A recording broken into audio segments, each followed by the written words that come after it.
Amina was a quiet girl, only 14 years old, who had just moved to a new country with her family. Everything around her felt strange and unfamiliar. The sounds, the smells, and most of all, the language.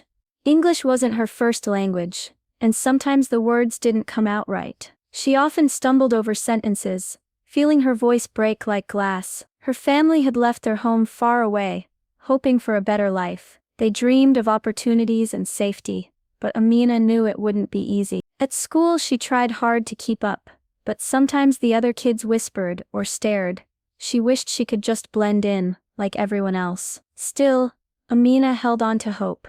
She wanted to prove she belonged. She wanted to show that even though her English was different, her ideas were just as strong. When the school announced a speech competition, Amina felt a flutter in her chest. It was her chance to speak, to tell her story and maybe, just maybe, be heard. But as the day grew closer, her excitement mixed with nerves. Could she really stand in front of the whole school and speak? What if they laughed? What if she failed? The classroom was quiet except for the sound of soft footsteps and rustling papers. Rows of desks faced the front, where a whiteboard held the words, "Speech Practice," written in neat letters. The sunlight slipped through the tall windows, casting long shadows across the floor. Amina sat near the middle, clutching her speech paper with trembling hands. Carter, the teacher, stood by the desk at the front. She was strict and serious, known for expecting perfection from every student. When it was Amina's turn to read, her heart pounded so loudly it felt like thunder in her ears. Her voice was soft and shaky, her words sometimes twisted and uneven. She stumbled over a few sentences, but tried her best to keep going. Suddenly, Mrs. Carter interrupted sharply. "Stop," she said, her eyes cold. "Your English is broken. You sound like you don't belong here. How do you expect to win with this?" The classroom went silent. All eyes turned to Amina.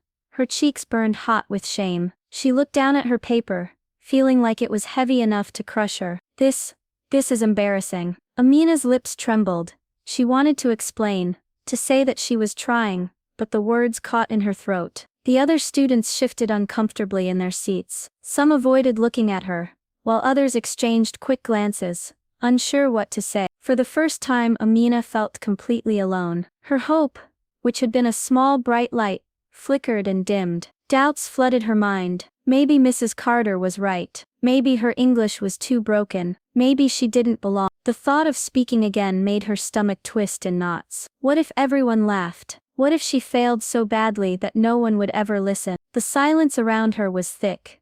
Not the quiet of concentration, but the quiet of something broken. Amina's heart sank. How could she find the courage to try again after this? She stopped joining group talks. When the teacher asked a question, she stayed silent, afraid she would say the wrong thing. The bright girl who once hoped to speak up, now shrank into the background. In the hallways and lunchroom, whispers followed her like shadows. Some kids exchanged quick smiles and low laughs when she walked by. A few even made jokes about her funny way of talking. Amina could hear bits of their words, and each one felt like a small cut. They told her stories of their own struggles, and told her to keep going, to believe in herself. But Amina's heart felt heavy and tangled. How could she believe when the world around her seemed to want her to stay quiet? She spent evenings staring at her speech, words blurring on the page. Her hands trembled, and sometimes tears spilled without warning. She wondered if she should just give up, pretend this competition never existed. Still,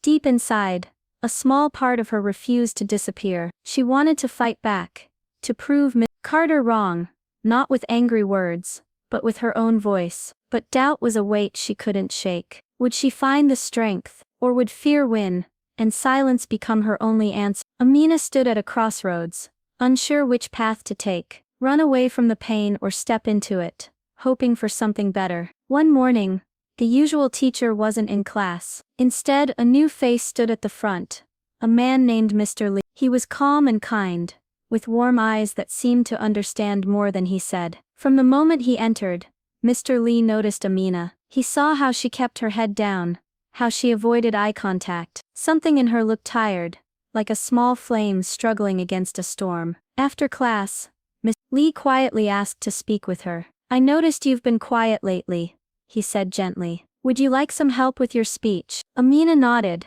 surprised. No one had ever offered before. She wasn't sure she deserved help, but something about Miss Lee's kindness made her want to try. Over the next few days, Mr. Lee met with her after school. He didn't just correct her English or push her to be perfect. Instead, he told her stories about people who had been judged and doubted, just like her. People who had faced harsh words and still found their voices. People who used their differences as strength. You don't have to speak like everyone else, Mr. Lee said. Your voice is yours. It's powerful because it's real. She practiced reading her speech aloud, not worrying about mistakes, but focusing on the meaning behind the words. Mr. Lee helped her see the courage in her story. But as the day of the speech competition grew closer, a nervous knot twisted in her stomach. Would she be ready to face the whole school? Would Mrs. Carter's harsh words still echo in her mind? Every practice felt like a step forward and a step back. Sometimes doubt crept in like a shadow, but Mr. Lee's support was a light she clung to. The stage was set.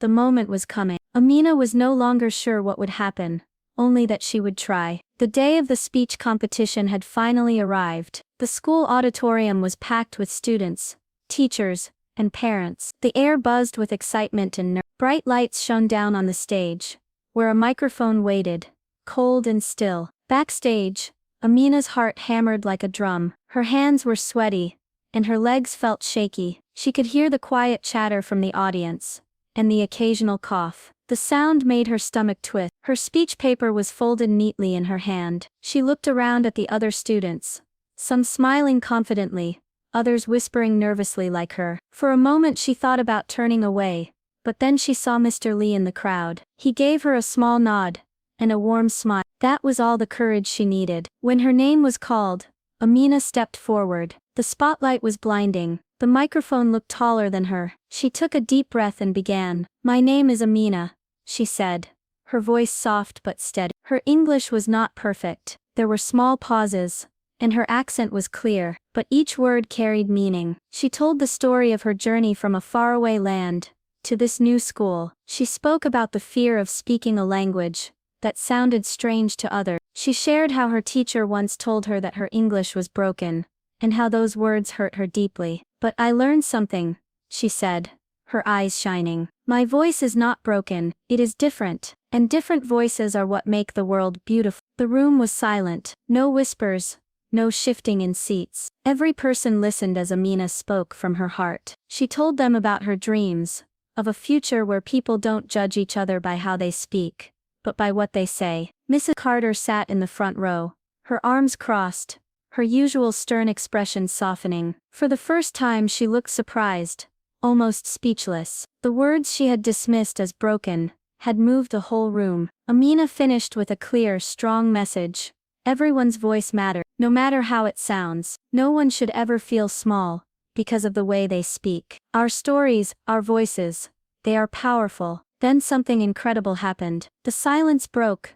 The crowd erupted in applause. Cheers filled the room. Some students gasped.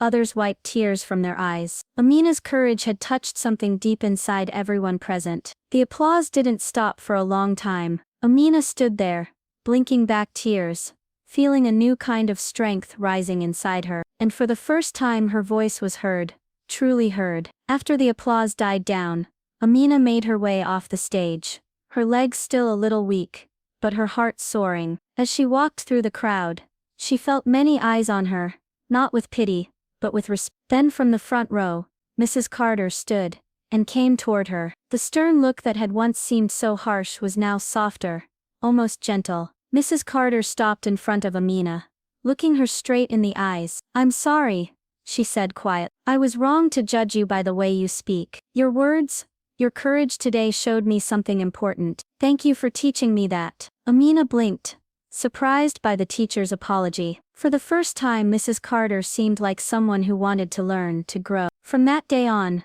things began to change at school. Students who had once whispered behind Amina's back started greeting her with smiles. Teachers who had ignored her struggles now offered help and encouragement. The whole school seemed to see her in a new light, not as someone different or broken, but as someone brave and strong. Amina felt a new confidence inside her. She realized that her voice mattered, not because it was perfect, but but because it was. The road ahead might still be hard, but she was ready to walk it, step by step. Her story was not just about words or language. It was about believing in yourself, even when others doubt you. It was about standing tall in the face of fear, and choosing to speak anyway. And that made all the difference.